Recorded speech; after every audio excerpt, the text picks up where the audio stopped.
ஹரிபோல் தண்டோத் பிரணாம். நான் சில ரகுநாத் தாஸ் கோஸ்வாமிಗೆ ಶ್ರೀ ಮನಃ ಶಿಕ್ಷಾ படிச்சுட்டு இருந்தேன். அதில் 7வது ஸ்லோகம், பிரதிஷ்டா ஆஷா திருஷ்டா ஸ்வபச்ச ரமணி மே ரிதி நட்டேத் கதம் சாது பிரேமா ஸ்பர்ஷதி சுச்சிரேதன் நனு மனः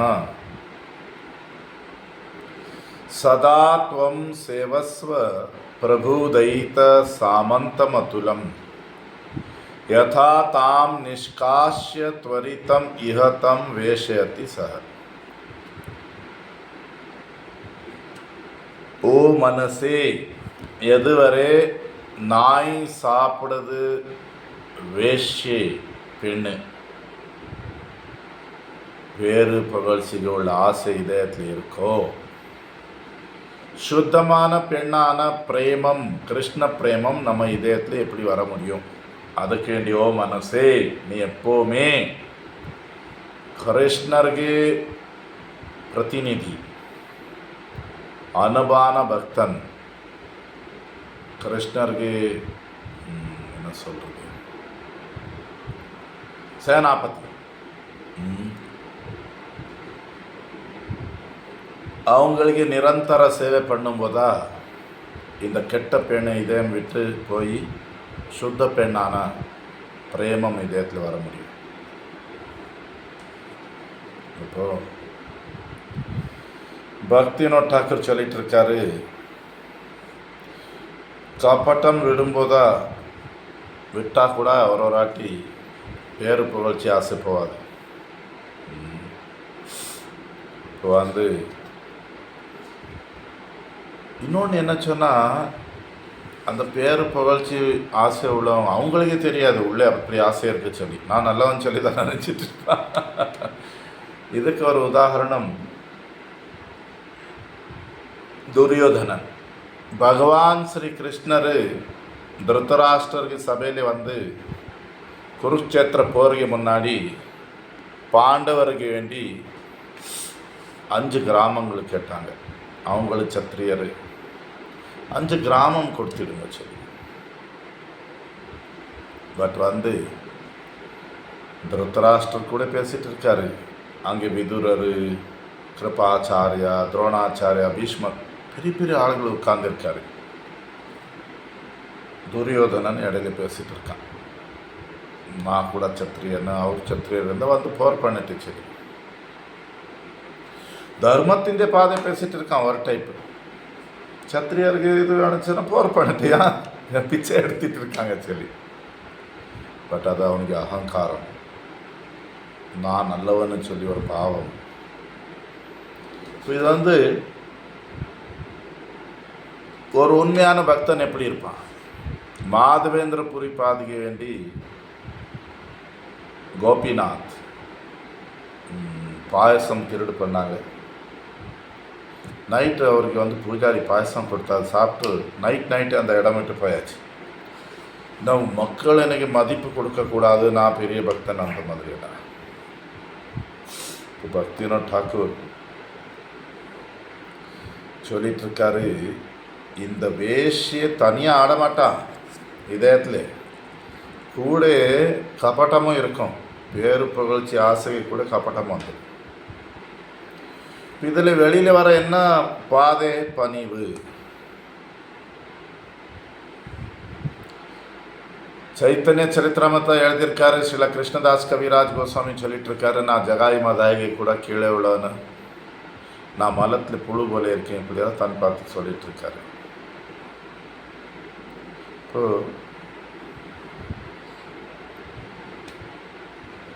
சாதகர் பக்தர் நிறைவாட்டி சில பேர் பிரச்சாரம் பண்ணிட்டு இருப்பான். அவங்களும் மதிப்பு எதிர்பார்க்கும், எனக்கு மாலை போடலான்னு. நான் இவ்வளோ பெரிய பிரச்சாரக்கன், நான் எனக்கு எவ்வளோ சாஸ்திரம் தெரியும், எனக்கு எவ்வளோ அறிவு இருக்குது. இப்போ இந்த மதிப்பு எதிர்பார்க்கறது புகழை எதிர்பார்க்கறது கூட ஒரு டைப் கபட்டம் தான். எவ்வளோ கபட்டம் இதயத்தில் இருக்குது, அவ்வளோ புகழ்கி உள்ள ஆசைகள் இருக்குது. பக்திவினோத் டாக்கூர் சொல்லிட்டு இருக்காரு, எவ்வளோ நம்ம புகழ்கி ஆசையில் வெளியில் வருவோமோ அவ்வளோ கபட்டம் குறைஞ்சிட்டே போகும். இப்போ இங்கே சொல்லிட்டு இருக்காங்க, எதுவரை பேரு புகழ்ச்சி ஆசை இருக்குது, கபட்டம் இருக்குது, சாது பிரேமம் கிடைக்காது. சாதுதான் நமக்கு பிரேமம் கொடுக்க முடியும். சாது இதயத்தில் பிரேமம் இருக்கு, அது ஒளி போல நம்ம இதயத்துக்கு வரும். பட் கப்பட்டம் இருந்தால் வராது. நமக்கு பணிவு இருக்கணும். பக்திவினோத் டாக்கூர் சொல்லிட்டு இருக்காரு, நம்ம பணிவா சுத்த பக்தருக்கு சேவை செய்தால் அவர் கருணை அவங்கள இதயத்தில் அந்த பிரேமம் போல நம்ம வாழ்க்கையில் வந்துடும். சாது பிரேமா. அந்த மாதிரி வைஷ்ணவருக்கு சேவை செய்யணும். இங்கே 4வது ஸ்லோகத்தில் காமம் கோம் இதெல்லாம் நமக்கு இது பண்ணும்போது கிருஷ்ண பக்தர் சரணத்தில் போங்க சொன்னார். இங்கே கிருஷ்ண பக்தர் சொல்லலை, சேனாபதிகள் சொல்லிவிட்டாங்க. உருந்த அத்துலா அந்த மாதிரி பக்தனே இருக்க மாட்டான். நம்ம கூட்டத்தில் அவ்வளோ ஒரு அந்த மாதிரி பக்தனுக்கு பிடிக்கும். ராவணன் சீத்தைக்கு கழுத்தி கொண்டு போகும்போது சாது வேஷத்தில் வந்தான். அந்த மாதிரி பக்தன் கிட்ட போயாச்சுன்னா கணக்கம் அடைஞ்சு புரியணும். அந்த மாதிரி பக்தர் சங்கம் பண்ணும்போது நம்ம வாழ்க்கையில் என்ன நடக்கும்? ஒன்று, நம்ம இதயத்தில் பிரேமம் வந்துடும். ரெண்டாவது, நமக்கு உள்ள பௌத்திக பற்றுதல், பயம், நம்ம வாழ்க்கையில் இடைஞ்சல்கள் இதெல்லாம் நாசமாயிடும். சுத்த பக்தன் கருணைச்சனா அப்படி நம்ம சாதனை சூப்பராக நடக்கும். பழகியெல்லாம் போயிடும். நம்ம கபட்டம் வச்சு போனால் சுத்த பக்தன் கூட ஒன்றும் பண்ண முடியாது. சுத்த பக்தன் என்ன சொல்கிறது, காரணம் இல்லாமல் கருணை காட்டுவான். பட் நம்ம புகழ் அகங்காரம் கப்பட்டம் விட்டு அவங்களுக்கு சேவிக்கணும்.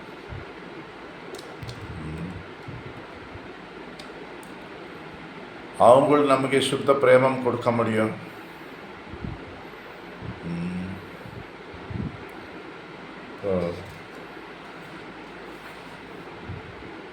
பக்திவினோத் டாக்கூர் நமக்கு சொல்லிட்டு இருக்காரு, பக்தி சேவையிலே கடைசியா ராட்சசன் நம்ம இதயத்தில் இந்த பேரு புகழ்ச்சிக்கு ஆசை. எனக்கு எல்லா சாஸ்திரங்களும் தெரியும், நான் பெரிய பிரச்சாரக்கன்,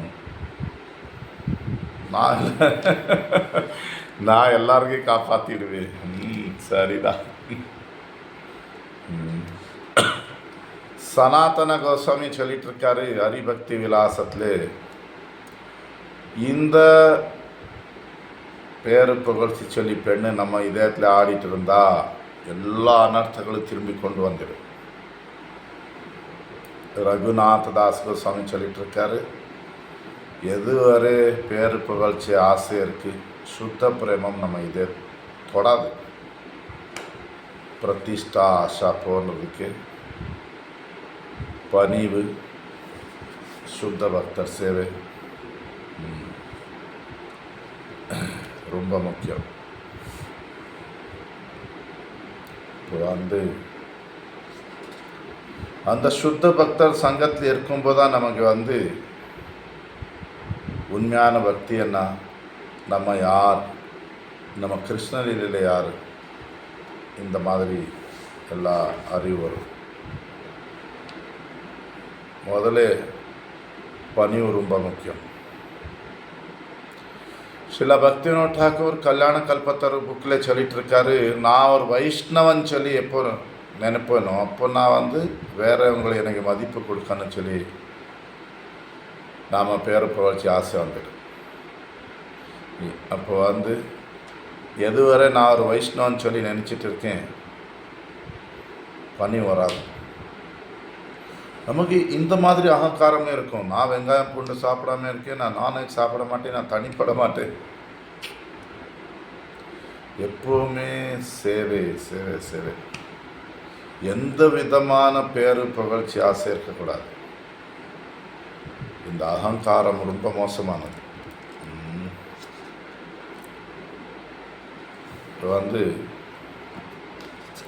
இன்னைக்கு ஒருத்தர் கேட்டார், எப்படி பிரபு இப்படி மாறிவிட்டீங்க சொல்லி.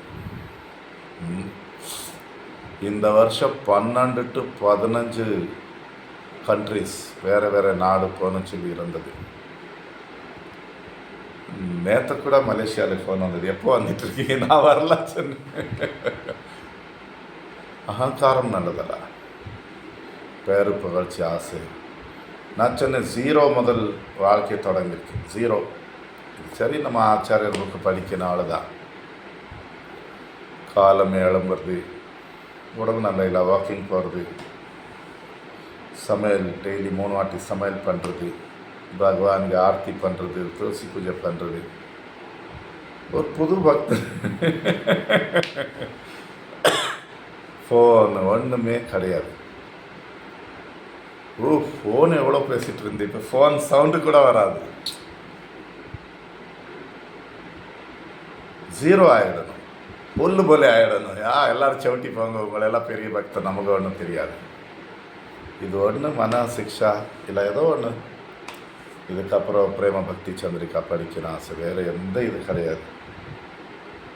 0 என்ன சொல்லுவீங்க? சூன்யம், புல்லு போல. எந்த மதிப்பு, எந்த இது புகழ்ச்சி பிரச்சாரம் எதுவுமே இல்லை, சிம்பிள். வாழ்வி காட்டணும், அதான் சொன்னேன். பேசுறது யார் வேணும் பேசிடுவா. இந்த புக்கு படித்தது மாறியாச்சு. பணி சில பக்திவினோத் டாக்கூர் சொல்லிட்டு இருக்காரு, மனசு எப்படி சுத்தம் பண்ணுறது? முதல்ல ஜபம் செய்யறது. ஜபம் செய்து செய்து மெல்லமாக சம்பந்த ஞானம், நான் யார், பகவான் யார், மெல்ல மெல்லமாக அந்த பிருந்தாவன லீலை நினைக்கிறது, பகவான் லீலைகளை நினைக்கிறது. ரெண்டாவது நைரந்தர்யா, நிரந்தரமாக ஜபம் பண்ணுறது, பகவான் தியானம் பண்ணுறது. மூணாவது ஸ்வேச்சா பூர்விகா, நம்ம இஷ்டம் வச்சு பண்ணுறது, நம்ம இஷ்டப்படும்போது பகவான் தியானம். அப்படி இல்லை இப்போதான் நடக்கும், அப்படி இல்லை. யார் என்ன பண்ணிட்டு இருக்காங்க, அது இது எந்த யோசனை, இந்த பேச்சு, அது பக்திக்கோட அடையாளம் கிடையாது. என் வீட்டுக்காரர் எனக்கு ஜபம் பண்ண விடலா, என் மாமியார் எப்படி பண்ணிட்டு இருக்காங்க, எனக்கு இதெல்லாம் பக்தர் அடையாளம் கிடையாது. பக்தர் அப்படி பேச மாட்டார். மீராபாய் அப்படி பேசலை, பிரகலாதன் அப்படி பேசலை, திரௌபதி அப்படி பேசலை. பகவான் பகவான் நாமம் பண்ணுறது, இதெல்லாம் நொண்டி நியாயங்கள் பேசுறது, இதெல்லாம் பக்தர் கிடையாது சொல்லிட்டு இருக்காரு. ஸ்வேச்சாபூர்வக நம்ம இஷ்டம் வச்சு நம்ம பண்ணிட்டு இருக்கோம். அதே போல ஸ்வாரசிகி, அப்படி பண்ணும்போது ரசனை வர தொடங்கிடும். உள்ளே ரசனை, வெளியிலே ரசனை. பக்திவினோத் டாக்கூர் ஸ்ரீ தத்துவ சூத்ரா சொல்லி புக்கில் சொல்லிட்டு இருக்காங்க, எதுவரை அனர்த்தம் இருக்கு, 3 விஷயம் ரொம்ப முக்கியமானது. ஜபம் பண்ணுறது, சுத்த பக்தர்க சங்கத்தில் இருக்கிறது, பாகவதம் படிக்கிறது இல்லை கேட்கறது. இப்படி பக்திவினோத் டாக்கூர் ஸ்ரீ பஜன ரகசிய சொல்லி புக்கில் ஹிருதய தௌர்பல்ய திருப்பி 4 விதமாக இருக்கும் சொல்லிட்டு இருக்காரு. ஒன்று துச்சாசக்தி சக்தி, கிருஷ்ணர் விட்டு வேறு விஷயங்களிலே பற்றுதல். ரெண்டாவது கூட்டி நாட்டி கபடம், மூணாவது மாத்சரியம் பொறாமை. வேறவங்களை நமக்கு முன்னாடி போயிட்டுருக்காரு பொறாமை, வேறவங்களை பார்த்து மோசமாக பேசுறது, அவங்களுக்கு அவமானம் பண்ணுறது, நிந்தா பண்ணுறது, இதெல்லாம் பொறாமை. நாலாவது பிரதிஷ்டா ஆசை, புகழ்ச்சி, வேறு புகழ்ச்சிக்கு உள்ள ஆசை. இந்த 4 வச்சு வேற எல்லாமே கெட்டது எல்லாம் வந்துடும். 6 எதிரிகள் திருப்பி வந்துடுவான். காமம், கோபம், பொறாமை, அதெல்லாம் வந்துடும். 6 அலைகள் வர தொடங்கிடும். பசி, தாகம், ஓல்டேஜ், வயசாவது போல, சாவு, சோகம், மோகம். சனாதன கோஸ்வாமி சொல்லிட்டு இருக்காரு, இந்த பேரு புகழ்ச்சி ஆசை எல்லா அனர்த்தத்துக்கு மூலம்.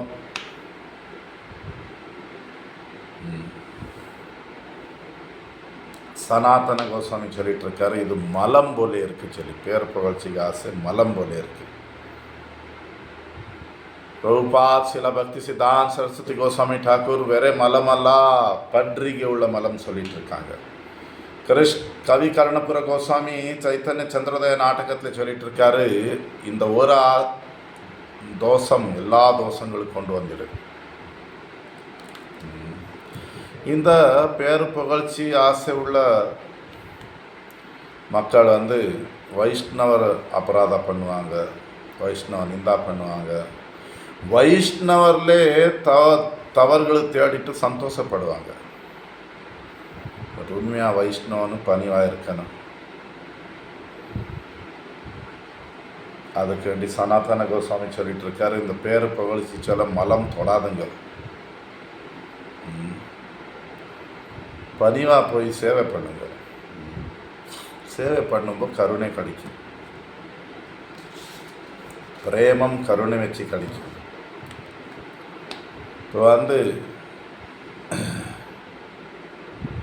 ஒரு சாதுக்கன் பணத்திலே பற்றுதல் கிடையாது,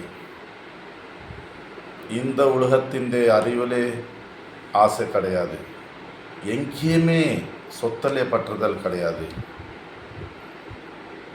எல்லா விதமாக சரி இருக்கான். பட் பேர் புகழ்ச்சி ஆசை இதயத்தில் இருந்தால் எல்லாத்தையும் இப்போ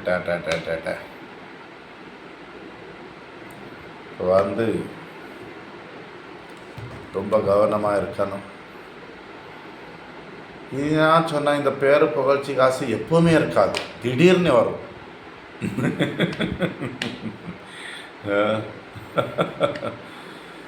அது வந்தாச்சு சொன்னால் நமக்கு நாசம் பண்ணிடும்.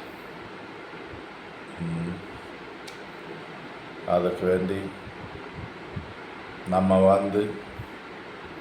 பகவானுக்கு சுத்த பக்தருக்கு சேவிக்கணும், அவங்க சங்கத்தில் இருக்கணும்.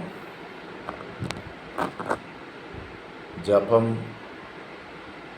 வாழ்க்கையில் பணியும் வச்சு சுத்த பக்தர் சேவை பண்ணால் இந்த எல்லாத்துலேயும் வெளியில் அடுத்த ஸ்லோகம்